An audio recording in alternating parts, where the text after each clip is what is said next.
सुमन पहली बार घर में अकेली थी। रात को खाना खाते समय उसने महसूस किया कि कोई दरवाजा खटखटा रहा है। सुनने की कोशिश की पर आवाज अचानक बंद हो गई। उसने नजरअंदाज किया और फिर खाने लगी। इस बार दरवाजा पीटने की आवाज आई। सुमन ने दरवाजे की तरफ देखा, फिर एक बार सन्नाटा, कोई आवाज नहीं। उसने खिड़की से बाहर झांका, कोई नहीं था, बस एक बिल्ली आंगन में बैठी थी। एक पल को सुमन डरी पर इसे कोई वहम मानकर सो गई। अगली सुबह फिर से कोई दरवाजा पीट रहा था। सुमन ने देखा दूध वाला था। सुमन ने नोटिस किया आंगन में गीली मिट्टी पर किसी के उल्टे पैरों के निशान थे। पीछे मुड़ी तो दरवाजे पर रेड कलर से क्रॉस बना था। नीचे लिखा था, कब तक दरवाजा नहीं खोलेगी। गांव का एक नियम था, शाम के बाद कोई भी पीपल के पेड़ वाले रास्ते से नहीं जाता। कहते थे वहां जो मिलता है वो साथ घर तक आ जाता है। मैं शहर से लौट कर आया था। गांव के नियम पर हंसी आती थी। उस रात बिजली चली गई और वही रास्ता सबसे छोटा था। पीछे से आवाज आई, अरे बेटा रुकना जरा। गांव की बोली थी, बिल्कुल अपनी।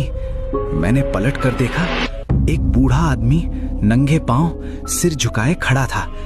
उसने कहा, तेरे बाबा का घर अब इधर नहीं रहा।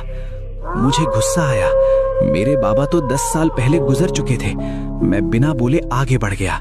घर पहुंचकर माँ ने दरवाजा खोला। माँ का चेहरा सफेद पड़ गया। बोली, तू किससे बात करता आ रहा था?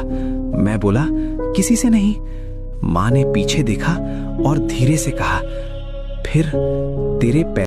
अब जनरली रेलवे ट्रैक एक ऐसी जगह होती है जहां पर घर नहीं लेना चाहिए, पर वहां पर कोई कमर्शियल प्रॉपर्टी थी और मैं देखने गई थी। वो चल नहीं रही थी प्रॉपर्टी, पहले चलती थी फिर नहीं चल रही थी। मुझे बुलाया तो मैं गई थी।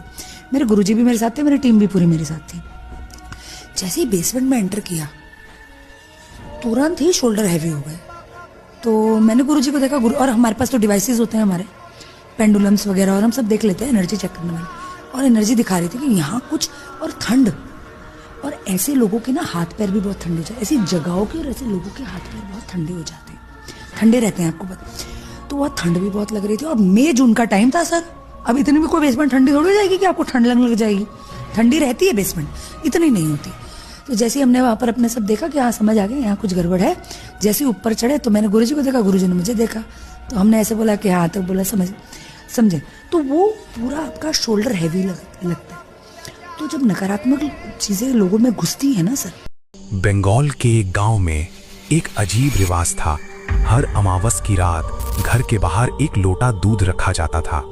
कहते थे वो आता है पीने, जो दूध नहीं रखता उसके घर से कोई ना कोई गायब हो जाता है। मैंने इस बात को अंधविश्वास समझा। मैं शहर से नया आया था, मैंने दूध नहीं रखा। रात 1 बजे दरवाजे पर हल्की सी खरोंच की आवाज आई, जैसे कोई नाखून से लकड़ी को स्क्रैप कर रहा हो। मैं चुप रहा। 2 बजे आवाज बदली। इस बार कोई दरवाजे के नीचे से सूंघ रहा था, हैवी गंदी सांस। 3 बजे मेरे कमरे में दूध की स्मेल भर गई, पर मैंने दूध रखा ही नहीं था। तब मुझे महसूस हुआ मेरे बिस्तर के नीचे कुछ हिला। मैं जम गया। धीरे से नीचे देखा।